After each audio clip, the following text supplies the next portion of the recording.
각 곳에서 역시 또 이곳에서 전해지는 말씀에 귀를 기울이는 모든 분들 위에도 한 가지로 은혜가 있기를 진심으로 기원합니다. 지난 주일 그리고 오늘 일주일 새에 400년이 지났다 그렇게 말씀드렸습니다. 우리가 지난 주일 창세기 마지막 부분을 읽었습니다. 요셉이 애굽의 총리가 되고 그 일을 계기로 요셉의 가족들, 이스라엘 가족이 70여 명 애굽 땅으로 들어왔습니다. 그 사이에 성경이 바뀌었습니다.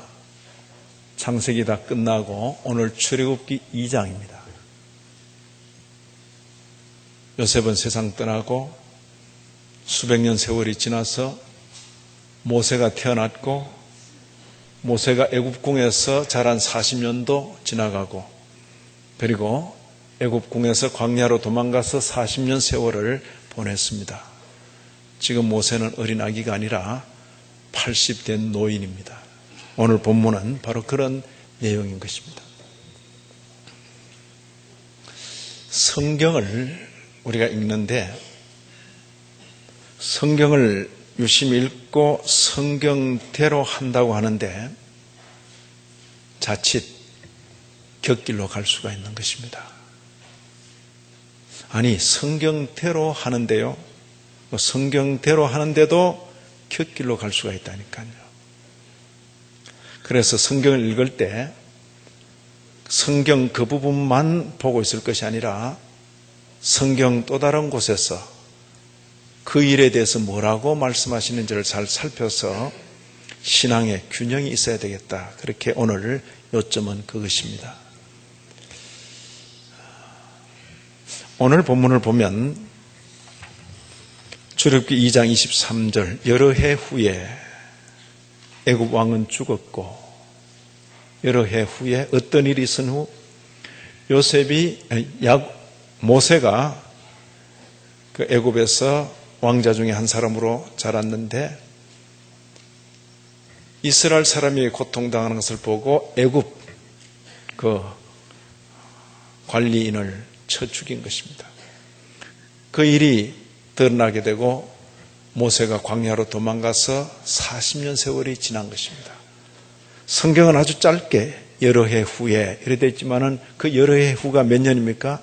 40년 세월이 지난 것입니다. 그래서 그때 그럼 그렇지 저놈의 정체가 좀 이상했는데 하고 모세를 잡아 죽이려던 그 애굽 왕이 죽었다 그런 뜻입니다. 여러 해 후에 애굽 왕은 죽었고 그때 이스라엘 자손은 고된 노동으로 말미암아 탄식하여 부르짖으니 우리가 지난 주일 말씀 들을 때에 이스라엘 그 가족들은 그때 애굽의 총리였던 요셉의 친척이기 때문에 아주 환영받으면서 대우받으면서 들어갔습니다. 그 사이에 400년이 지났고 지금 이스라엘 백성들은 애굽 땅에서 대우받는 사람들이 아니라 아주 천대받고 고통당하는 사람이 된 것입니다. 여기 고된 노동으로 말미암아 탄식하여 부르짖으니 어느 정도의 고된 노동인가 1장에 가셔서 앞장으로 1장 11절을 보시면 감독들을 그들 위에 세우고 그들 위에 무거운 짐을 지워 누가 애굽의 왕이 이스라엘 백성들 위에 왜냐하면 이스라엘 백성들이 자꾸 번성하니까 그제서야 불안해진 거죠. 전쟁에 나서 우리가 그 적군과 싸울 때에 뒤에 이스라엘들이 적군과 합세해버리면 우리가 위험하겠다 생각을 한 거예요. 그래서 지혜를 쓰는 거죠. 여기 11절 감독들을 그들 위에 세우고 그들에게 무거운 짐을 지워 괴롭게 하여 그들에게 바로를 위하여 나라의 창고처럼 서는 성 비돔 람셋을 건축하게 하니라. 큰 성을 건축하는 일에 누가 노예로 동원된 것입니까? 이스라엘 백성들이 이제 노예처럼 동원된 것입니다. 뿐만 아니라 14절을 보시면 13절 14절 이스라엘 자손에게 일을 엄하게 시켜 어려운 노동으로 그들의 생활을 괴롭게 하니 누가? 이스라엘을 괴롭히는 애굽의 왕이, 그죠? 어떤 일을 시켰는가? 흙 이기기, 이제 성을 쌓아가야 되니까 벽돌 굽기, 그리고 농사의 여러 가지 일이다. 그 시키는 일이 모두 엄하였더라. 일만 시키는 게 아니라 애를 죽이려고 그러고 강에 빠뜨리려고 그러고 그런 일들이 있는 것이요. 다시 2장 23절 들어옵니다. 이스라엘 자손은 고된 노동으로 말미암아 탄식하며 부르짖으니 그랬습니다. 그 고된 노동으로 말미암아 부르짖는 소리가 하나님께 상달된지라. 그 다음 24절 보십시오. 하나님이 그들의 고통 소리를 들으시고, 하나님께서 들으시기 전에 뭐가 있었죠? 이스라엘의 이 탄식 소리, 이스라엘의 그 부르짖는 소리가 있고 하나님께서 들으시고, 그렇죠? 하나님이 아브라함과 이삭과 야곱에게 세운 그의 언약을, 그 다음 단어가 뭐죠? 기억하사. 하나님께서 들으시고 기억하사. 하나님이 이스라엘 자손을 돌보셨고 하나님이 그들을 기억하셨더라. 자, 오늘 우리가 출애굽기 2장 23절부터 25절 이 구절을 읽으면 여기 나오는 표현대로는 하나님께서 구원하시게 되는 그 계기에 뭐가 있습니까? 먼저 이스라엘 백성이 못 살겠다고 탄식하고 부르짖는 소리가 있고, 그 소리를 들으시고 하나님께서 기억하시고 그들을 돌아보셨다. 이렇게 되어 있는 거죠. 그래서 우리가 하나님께 부르짖어야 됩니다. 이렇게 이제 말하게 되죠. 이게 이제 우리가 성경에서 읽을 수 있는 겉으로 드러나는 그 이유지요. 그런데 성경에서 이것만 보고 있고 이것이 전부인 줄 알면 그건 조금 미흡한 것이 되고, 미흡한 정도를 떠나서 그렇게만 생각하면 어쩌면 본질을 놓치는 수가 있겠다. 그런 생각이 드는 것입니다. 과연 그럴까? 하나님께서는 가만하게 잊어버리셨는데 애굽 땅에 있는 이스라엘 백성들이 못 살겠습니다. 부르짖고 탄식하고 외치니까 그제서야 하나님께서 그래, 내가 그 약속을 했지. 아, 참, 이럴 수가 있나. 그제서야 기억하셔서 구원하셨다는 뜻인가. 좀 이상하잖아요. 자, 이렇게 질문을 던집니다.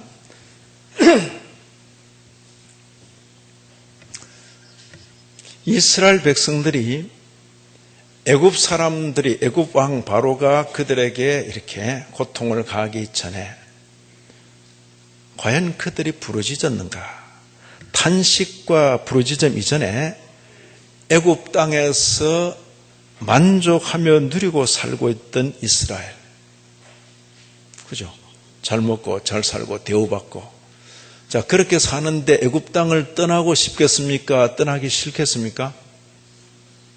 예?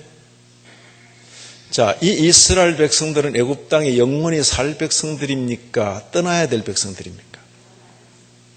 떠나야 할 백성들인데 애굽 사람들이 대우를 잘해주고 잘 먹여주고 평안하고 하면 떠날 생각이 들까요? 안 들까요? 그렇죠. 곰곰이 한번 생각해 보시기 바랍니다. 애굽 땅에 정부치고 애굽 사람들이 주는 것으로 평안하게 먹고 배불리고 있는데 이들로 하여금 도무지 못 살겠구나. 이제는 떠나야 되겠구나.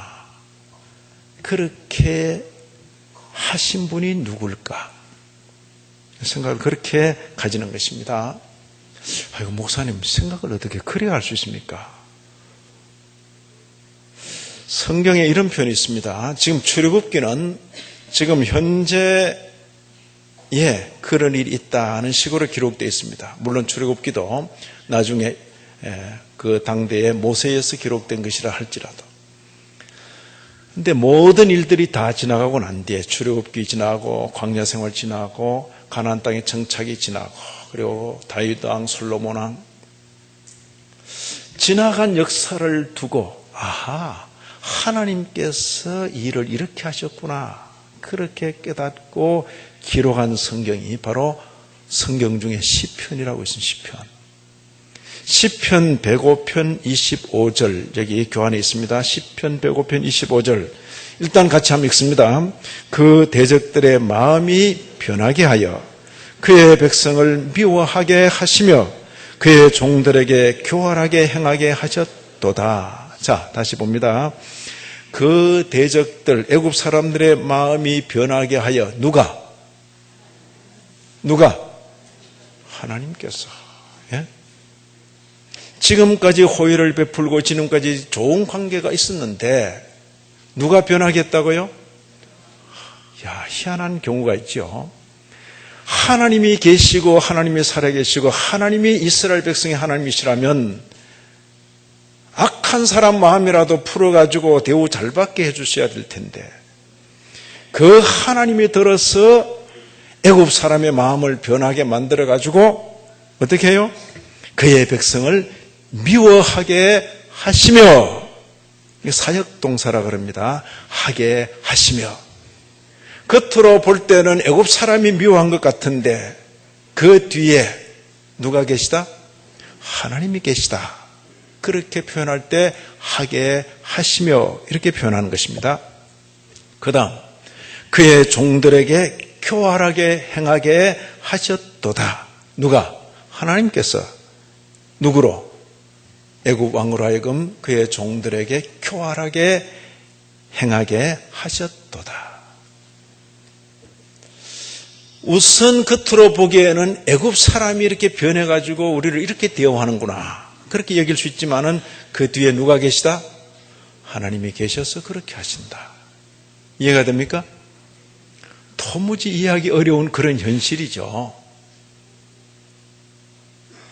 그래서 겉으로 드러나 보이는 그런 일의 순서는 탄식과 부르짖음이 있고 그걸 하나님께서 들으시고 기억하시고 구원하신 것으로 되어 있는데 시편의 내용을 살펴보면 이스라엘 백성들이 탄식할 줄도 모르고 그냥 그 땅에 영원히 살 것처럼 그렇게 있을 때에 하나님께서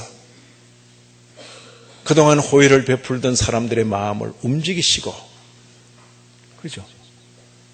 그리고 그들의 입에서 탄식과 부르짖음이 나오게 만들었다는 거죠. 누가 하셨다고요? 하나님께서. 그래서 겉으로 드러나 보이는 원인이 있고 속에 감추인 그런 원인이 있겠구나. 그렇게 해서 오늘 제목을 보다 근본적인 원인이라 이렇게 표현을 한 것입니다. 조금 더 생각합니다. 성경은 우리로 하여금 보다 근본적인 원인을 생각하도록 하는 것입니다. 우리가 출애굽기를 읽고 있으면 이스라엘 백성들이 탄식하고 부르짖는 그것이 출애굽 사건의 원인처럼 그렇게 여겨질 수가 있는 것입니다. 그러나 실제로 저들은 탄식하지도 부르짖지도 않았던 그런 자들이죠. 오히려 저들은 그 땅의 주인인 애굽 사람들에게 잘 보이고 애굽 사람들의 비위를 맞춰가면서 그 땅에서 어떻게든 만족하며 살려고 했던 사람들이 아닌가. 이해가 됩니까? 그래서 출애굽 사건의 원인은 보다 근본적인 원인은 이스라엘 백성들이 소리 지르고 외쳤기 때문에 구원 사건이 있었다기보다는 하나님께서 그 약속을 지키시기 위하여서 아예 떠날 생각도 하지 않고 허리끈 풀고 있는 그들을 애국과 정을 떼게 만들고 드디어 하나님께 부르짖게 만드는 그런 출애굽 구원 사건의 원인은 그들의 부르짖음이기보다 오히려 하나님의 언약에 있다. 그렇게 기억을 하셔야 될 것입니다. 조금 더 보십니다. 우리가 지난주에도 성경의 이런 면을 잘 보지 못하면 그저 매사가 사건이 먼저 있고 그리고 성도는 하나님께 이거 해달라 저거 해결해달라 늘 그 기도만 하게 돼 있어요. 그러죠. 형들이 평화로운 요셉을 애굽 땅에 보내면 요셉은 또 하나님께 기도해서 어떻게든 살게 해달라 그러고 그러죠. 또 감옥에 갇히면 요셉은 하나님께 문제 해결해달라 그러고 전부가 사건이고 전부가 문제 해결로 그렇게 보입니다. 그러나 조금 더 한 걸음 떨어져서 보면 본인도 그 사건에 처해 있는 본인도 지금 자기가 어디로 가는지 무엇을 하는지 알지 못하는데 하나님께서 먼저 생각하시고 먼저 계획하시고 하나님께서 그 일을 이루어 가시는구나. 그것을 알게 되는 것입니다. 여기 우연히 애굽의 왕 바로가 이스라엘 사람들을 압박하고 그러자 이스라엘 사람들이 하나님께 막 기도해서 하나님께서 구원하셨다. 이렇게만 보면 굉장히 간단하죠. 거의 모든 세상 사람들이 그것만 보고 있죠.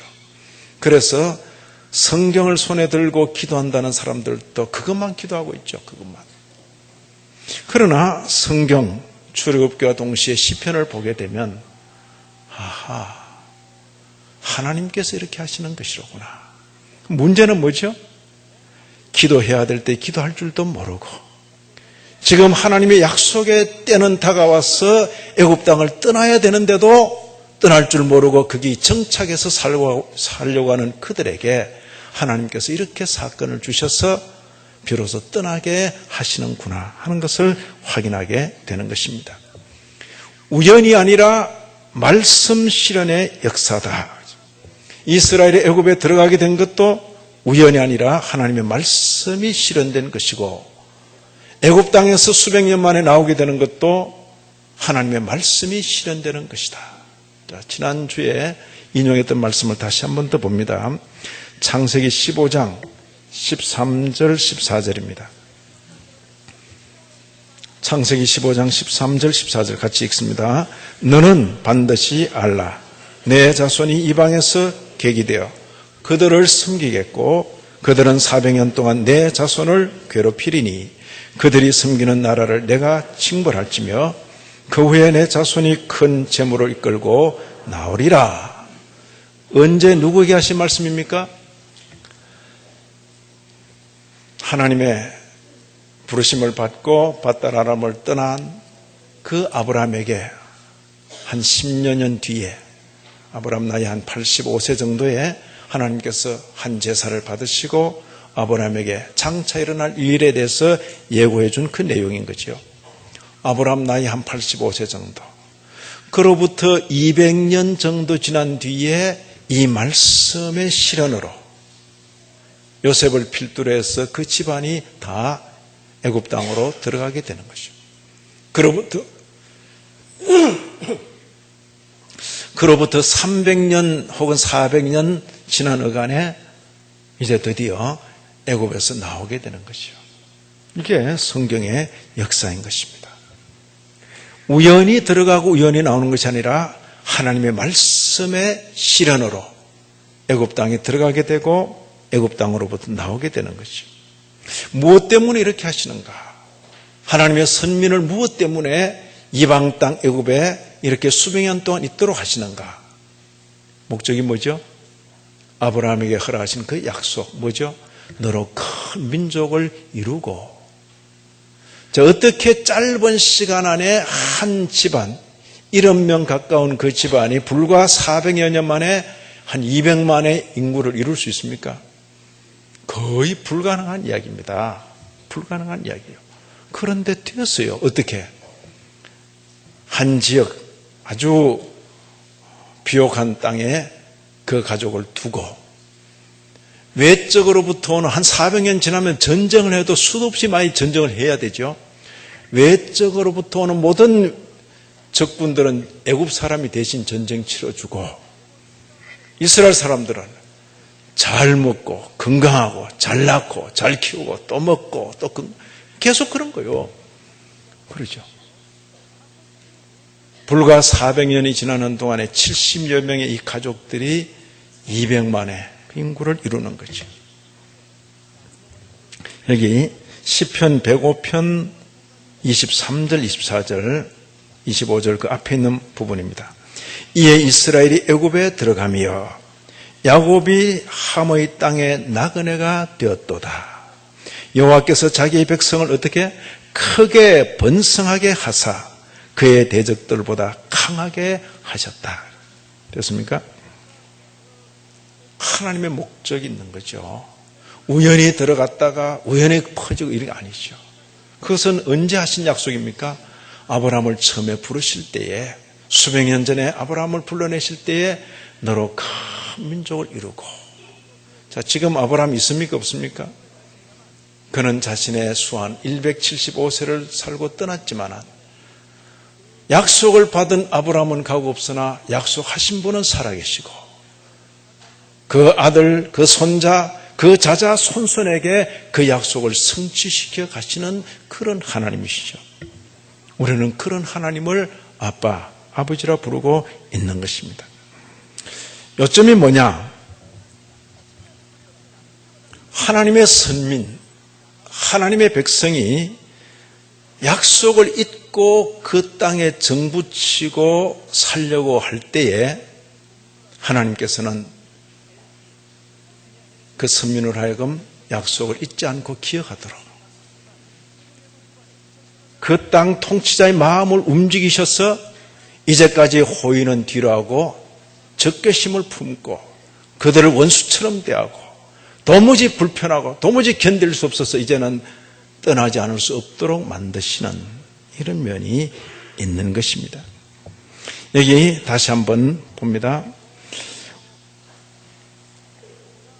우리가 창세기에서 읽은 내용 중에도 한두 군데 이런 비슷한 교훈을 받을 수 있는데, 예를 들어 야곱의 일생, 야곱이죠. 야곱의 일생에서 그가 형의 낯을 피해서 외삼촌이 있는 밧단 아람으로 가서 거기서 20년을 머물게 되는데 자기 아내 라헬을 위해서, 다시 라헬을 위해서 14년, 그리고 자기 재산을 모으기 위해서 6년, 한 20년을 거기 살게 된다.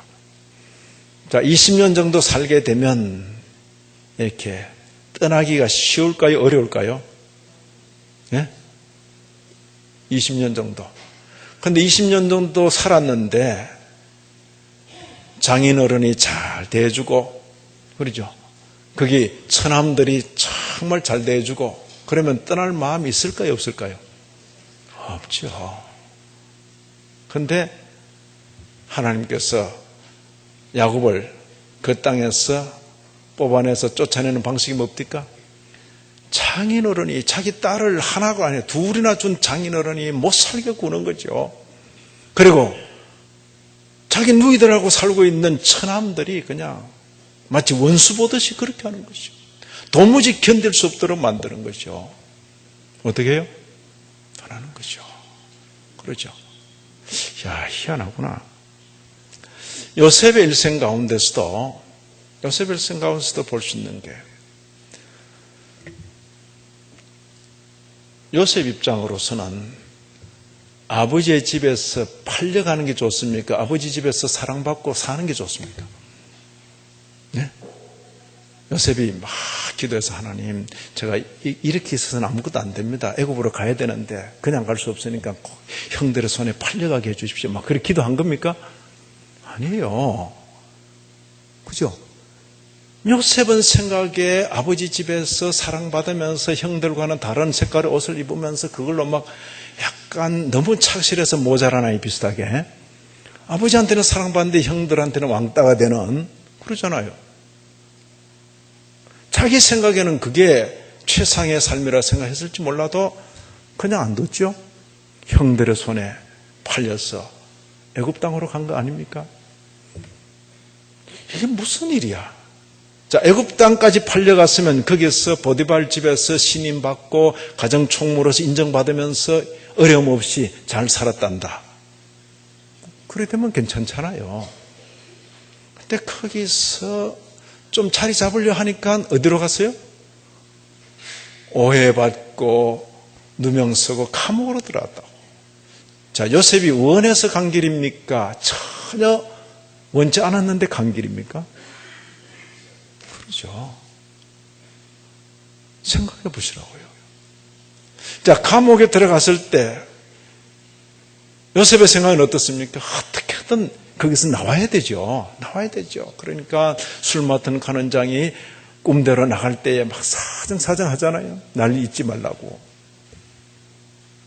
저희 생각이죠. 하나님의 때, 지난주에 말씀을 드렸습니다. 자, 이게 뭐냐? 우리 생각에는 또 성경에 기록된 대로, 그죠? 이스라엘이 부르짖고, 이스라엘이 외치고, 그래서 구원이 되는 것처럼. 그러나 곰곰 생각해 보니까 이스라엘이 먼저 부르짖고 외치고 그럴 위인들이 아니죠. 조금만 잘 대해주고 조금만 평안하면 그대로 주저앉을 사람들이죠. 그들로 하여금 그 땅에 도무지 정붙이지 못하도록 깨우치고 못살게 굴고 떠나지 않을 수 없도록 만들 때 거기에 비로소 부르짖음이 있는 거죠. 부르짖음은 한참 나중에야 나오는 거죠. 오늘날도 이런 내용은 오늘날 기독교에서 많이 이제 사라져버리고 없는 것이죠. 기독교에도 마치 이 땅에서 잘 먹고 잘 살기 위한 종교처럼 이미 그렇게 되어버렸어요. 왜? 하나님은 능하시고 창조하시고 전능하신 분이고 부활 하면서 이 하나님께 기도하면 잘 된다는 것이죠. 이 하나님께 기도해서 복받고 잘 먹고 잘 살고 성공하고 출세하고, 그래서 오늘날 기독교인 중에 국회의원이 얼마나 많은지 보라, 사장님들 얼마나 많은지 보라. 그런 이야기 할 때가 아니에요. 아니라고요. 적어도 성경대로라면 기독교인들은 이 땅에 영원히 살 것입니까? 조만간에 떠납니까? 떠난다고. 그러면 이 땅에 사는 그 기간 동안에 이룰 일이 뭔가? 영원을 준비하며 영원을 마련하고 영원한 나라를 예비하는 그것이 모든 기독 신자들이 이 땅에서 할 일인데 가마당해져 버리죠. 세상이 대우를 잘해주고 세상이 등 따시고 배부르고 살만하면 영원 천국을 생각할까요? 안 할까요? 안 하죠. 안 하죠. 길지 않은 이 대한민국 기독교 역사, 이제 한 130년 됩니다. 개신교 역사는.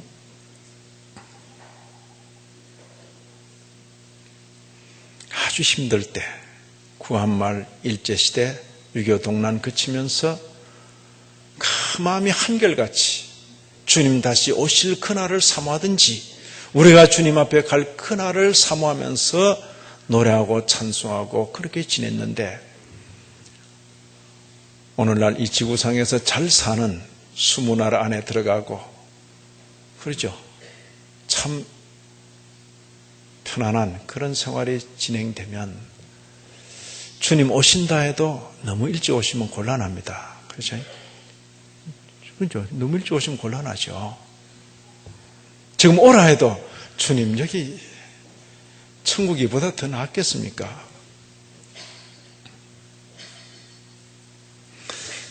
종교개혁 선생 중에서 칼뱅이란 분은 이렇게 표현했습니다. 하나님의 백성인 성도가 이 땅에 살면서 우리가 심심찮게 당하는 이 고통, 이 어려움 왜 있는가? 그건 하나님의 능력이 없어서도 아니고 하나님이 우리를 사랑하지 않아서도 아니다. 성도로 하여금 이 땅에 정을 떼게 하기 위함이다. 그랬어요. 예? 땅에 정 붙이고 잘 살고 여기 천년만년 살 것처럼 그렇게 사는 것이 기독교 신앙생활이 아닙니다. 주님 오실 날을 사모하고 주님 앞에 설 날을 사모하면서 나그네와 행인처럼 살아가야 할 저와 여러분인 줄 알아야 할 것입니다. 바로 이 말씀, 그 대적들의 마음이 변하게 하여 그의 백성을 미워하게 하시며 그의 종들에게 교활하게 행하게 하셨도다. 아멘. 바로 출애굽기의 그 말씀과 아울러 시편의 이 말씀을 함께 읽어야 겉으로 보이는 그런 표면적인 이유뿐만 아니라 보다 근본적인 이유를 알게 될 것입니다. 자, 우리의 구원, 여러분과 저의 구원이 우리의 부르짖음에 근거합니까? 하나님이여 구원하여 주옵소서. 그래서 또 구원하는 방도도 없는데 예수님을 보내서 구원하면 됩니다. 어떻게? 예수님을 보내셔서 십자가에 못 박아서 우리 대신해서 죽게 하시면 됩니다. 뭐 이렇게 해서 구원받은 겁니까? 아무도 몰랐죠. 우리는 우리에게 구원이 필요한 것조차도 몰랐죠. 하나님께서 먼저 택하시고 하나님께서 그때에 우리를 부르시고 우리를 복음으로 깨우치실 때 비로소 늦게서야 깨닫는 거죠. 우리의 부르짖음, 우리의 탄식이 중요하지요. 그러나 그것이 근본적인 이유가 될 수가 없는 거죠. 우리의 구원의 보다 근본적인 원인은 하나님의 선택에 있구나 하는 것을 확인하게 되는 것입니다. 이제 후로 성도로 이 땅 위에 살아가면서 사건의 근만 보지 말고 그 사건 속에 그 사건 뒤에 있는 사건의 이면도 보아서 보다 근본적인 원인 하나님 앞에서 늘 생각하며 사는 저와 여러분 우리 모두가 되기를 진심으로 기원합니다. 하나님 아버지,